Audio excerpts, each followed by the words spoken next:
আগামীকাল মহামান্য বিচারপতি ঋষিকেশ রায় এবং মহামান্য বিচারপতি এসপিএন ভাট্টির বেঞ্চে ডিএ মামলাটি অর্থাৎ কনফেডারেশন অফ স্টেট গভর্নমেন্ট এমপ্লয়িজদের করা মামলা, যার নেতা মলয়দা এবং শ্যামলদা, যারা প্রথম থেকে এই মামলাটি একেবারে নিজের সন্তানের মতো মামলাটিকে বড় করেছেন। একেবারে স্যাট থেকে শুরু করে 6 বার রাজ্য সরকার হেরেছে, স্যাট হাইকোর্ট মিলে টোটাল 6 বার হেরেছে। তারপরেও তারা এসএলপি প্রিপেয়ার করেছে, নিশ্চিতভাবে আইনগতভাবে তারা পারেন।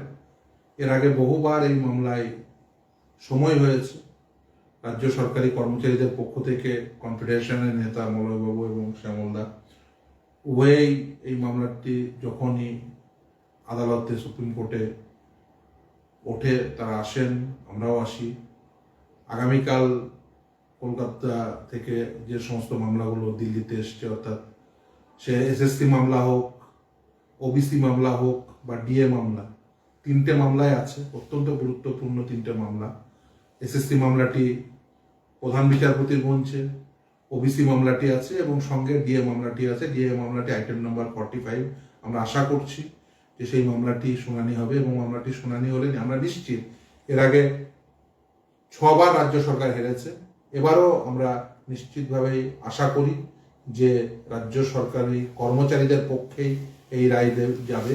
ডিএ যে কর্মচারীদের আইনসঙ্গত ন্যায্য অধিকার, যেটা একেবারে রোপা রুল অনুযায়ী, রোপা রুল 2009-এ নির্দিষ্টভাবে বর্ণিত আছে। আমরা বারবার ইন্টারপ্রিটেশন করে সেটা আদালতে প্রমাণ করতে সক্ষম হয়েছিলাম। সিনিয়র অ্যাডভোকেট বিকাশ রঞ্জন ভট্টাচার্য তিনি বারবার আর্গুমেন্ট করে তিনি প্রতিষ্ঠা করেছিলেন। নিশ্চিতভাবে আমরা আবারও সফল হব এই আশা করি। মলয়দা আছেন, শ্যামলদা আছেন, যারা এই মামলা একেবারে প্রথম থেকে নিজের সন্তানের মতো এই মামলাটিকে নার্সিং করছেন। প্রথম থেকে একদম রাত জেগে জেগে এই মামলা তারা যখন তৈরি করেছে ব্রিফ, আমরা তখনও এই মলয়দা এবং শ্যামলদার যে এফোর্ট, সেই এফোর্ট নিশ্চিতভাবেই, এবং তার সঙ্গে প্রতিটি কর্মচারী, রাজ্য সরকারি কর্মচারীদের যে এফোর্ট, আশা করব সেটা সাকসেসফুল হবে। সর্বশেষ পর্যায়ের মামলা, আশা করব 6 বার রাজ্য সরকার হেরেছে, এবারও হারবে এবং রাজ্য সরকারি কর্মচারীরা আশা করব তারা তাদের ন্যায্য ন্যায়সঙ্গত অধিকার পেয়ে পাবে। নমস্কার বন্ধু, দেখুন আমরা তো বহুবার এই মামলা সম্পর্কিত আপনাদের কাছে সব বক্তব্য তুলে ধরেছি। আমরা আজ দিল্লি চলে এসেছি। আগামীকাল নির্দিষ্ট সময়ে আমরা সুপ্রিম কোর্টে গিয়ে উপস্থিত হব এবং আমরা আশা করছি, এছাড়া আমাদের কাছে আর কিছুই বলার নেই। আমাদের সম্পূর্ণ বিশ্বাস আছে সর্বোচ্চ আদালতের কাছে যে আগামীকাল মামলাটা অবশ্যই উঠবে এবং কিছুটা মামলা শুনবে। সম্পূর্ণ শুনলে তো সব থেকেই ভালো, যদি তারা কিছুটাও শোনে তাহলেও মনে করব আমরা আগামী দিনে এই মামলার সুফল পাব। আমাদের যে প্রেসিডেন্ট মাননীয় শ্যামল কুমার মিত্র মহাশয় 2-4 কথা বলবে আপনাদের কাছে। কর্মচারী বন্ধুরা, ভাতৃপ্রতিম শামীম এবং মলয় আপনাদের কাছে বলেছে, আমি শুধু একটা কথাই বলবো।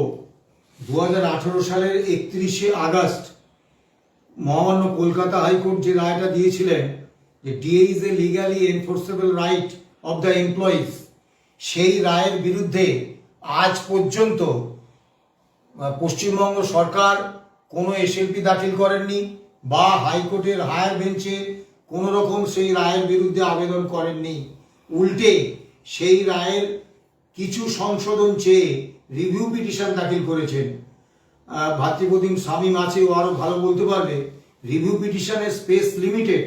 রিভিউ পিটিশনের মানে রায়টা আমি মেনে নিলাম, কিন্তু রায়ের কিছু কিছু ত্রুটি বিচ্যুতি সেগুলো সম্পর্কে আমি আদালতের দৃষ্টি আকর্ষণ করছি। অর্থাৎ রিভিউ পিটিশন করার মানেই হচ্ছে রায়টাকে লিগ্যালিটি দিয়ে দেয়া। এবং সুপ্রিম কোর্টে যখন প্রথমের দিকে মামলা উঠেছিল, আপনারা নিশ্চয়ই খেয়াল করেছেন, অনারেবল জাস্টিস ঋষিকেশ রায় তিনি বলেছিলেন যে 2018 সালের রায় আপনারা তার বিরুদ্ধে এসএলপি দাখিল করেননি, তার বিরুদ্ধে চ্যালেঞ্জ না করে আপনারা সেইটাকে রিভিউ পিটিশন করে লিগ্যালিটি দিয়ে দিয়েছেন, তাহলে এতদিন পরে সেই রায়ের বিরুদ্ধে এসএলপি কেন? কাজেই সরকার যেটা এখানে পিটিশনার হিসেবে এসেছেন 2022 সালের 20 মে যে রায়টা হয়েছে, অর্থাৎ DA is a legally enforceable fundamental right of the employees, তার বিরুদ্ধে। কাজেই আমরা কর্মীপক্ষের জয় সম্পর্কে 100% বেশি নিশ্চিত। কিন্তু মহামান্য সুপ্রিম কোর্টে মামলাটার শুনানি পিছিয়ে যাচ্ছে, কালকে 14তম শুনানির দিন।